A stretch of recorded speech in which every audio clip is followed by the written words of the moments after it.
بسم الله الرحمن الرحيم magacaygu waa Xawa Cabdi Bilaawe waxaan dhashay 1947 waxaan ku dhashay Xamar Cabdulcasiis district oo dhijir waqtigaas kaamba Amxaaro waxbarashadeedii dugsiga dhexe ee sare Xamaran ku dhameystay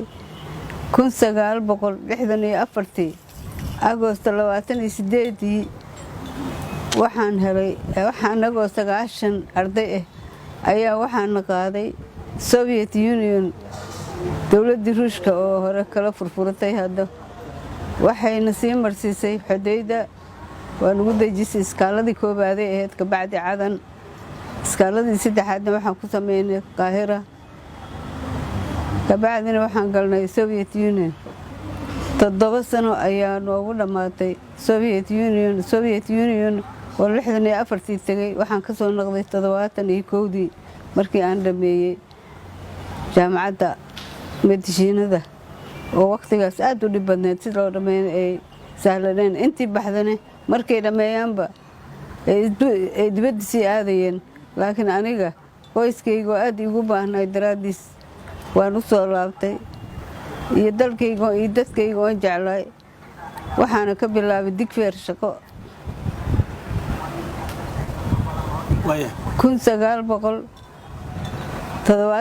1972 ilaa muddo waxaan ka shaqayn jiray intii isbitaal ku tiilay Xamar oo ahaa Madiina Martiini iyo Digfeer 14 sano ka shaqaynayay jaamacadda ummadda ardadii aan soo baray wax badan hadda waxaan tagu waqooyi waxaan arkay meel la yiraahdo aan tagay Amud waxaan ugu tagay 6 isbitaal oo ardadeydii ay joogto nin walbaba uu isbitaal furtay oo heer sare ma yahay isbitaaladoodina ku farxay qaliimada ay suubinayaan aad yaabaysid way soo dhaweeyeen way mahadsan yihiin haddana waxaan aaday Mareykan Minnesota waxaan ugu tagay ardadeydii oo joogto oo mid ka mid ah oo yahay ninka wax qalo meesha qaliinka guud sameeyaba oo laga dambeeyo oo Soomaaliya aniga wax badan aan dawey jiray waqtigaas aad baan u shaqeyn jiray shaqadeydana waxay daacad weligay ma taqaanay wax isma raabsan qof waadi Soomaaliya oo daacad u shaqeeyanahay waxaan u tagay Maxamed waxaan dawey jiray haween badan waxaan ku dawey jiray mararka qaarkood dhirta Soomaaliya daawadeedu aan raadiyay waxaan arkay baabuurkii dameere iyaga gaari dameere wataan baabuur ma qabaan dad iska masaakiin oo indigenous ah baabuur ordaya ka daba imaanaya ama ninka wada uu wadid ageynin baa dameerkii iyo qofkii wadaba waa isla mara markii aan Digfeer la keeno Digfeerna isbitaalka qoro wax qaban kariyo waa waqtigaas ay dhaqaatiir joogtay oo cilmi leh markaan wax badan arkay rafaadka ay ku jiraan iyo naagihii isku mataqaanayo isku dhimanayo ayagoo foolanayo ilbihii iyo shuban biyood inta ku dhaco isbitaalka la soo gaarsiinba dhimanayo waa baxay meeshii hal qolaan ka dhisay oo naagaha ku umuliyo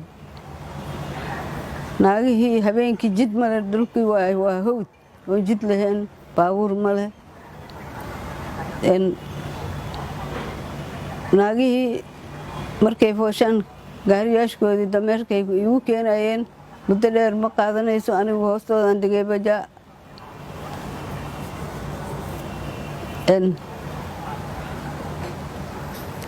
dadkii waa igu nafisay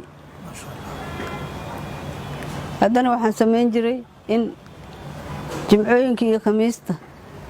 khamiis walba aan tuulooyinka yaryarka ee tagno oon inta dawo qaadano islaan yaa halugay ugu raadsado tagno mucjisada waxay ahayd markaas dadkii isbitaalka ma yaqaanaba ma imaanayaan maxaa dhacay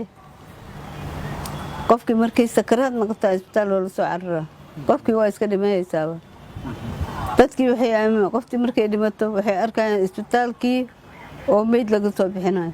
marka qof la arkaba waxay mudaa isbitaalkii inuu mataqaanaa isaga sababta qofta u dhimatay yahay isbitaalka waa ma tegaynin marka waxaan tusinayay dadkaas masaakiinta oo tuulooyinka degan inuu isbitaalka dadka daweeyo uu kaalmeeyo oo qoftii saada timaado ay dhimato laakiin isbitaalka uu waxba dilin aniga isbitaalkayga wuxuu ahaa kii Soomaalida oo qof kastaba ay imaanaysay albaabada u furnaayeen markii ay abaarta dhacday oo qaxootiga dad Soomaalida isu cuntayna oo magaalooyinka laga baxay magaalo kasta waa laga yimid dhul oo adiga xoogaa ee baan deganay aniga dadkii soo qaxay biyo iyo deegaan iyo caafimaad waa siiyey waana dejiyey meeshaas waxaa soo degtay 15,000 oo qoys oo qoyskii uu yahay 6 qof waa 90,000 qof 90,000 hay-adaan u qaylisa jiraan dhihi jiray ii soo orday dadkaygii la ayay waxaa ii imaan jireen hay-ado waana abiilkayga markaan abiil dirsado waa la ii soo jawaabi jiray mar walbaba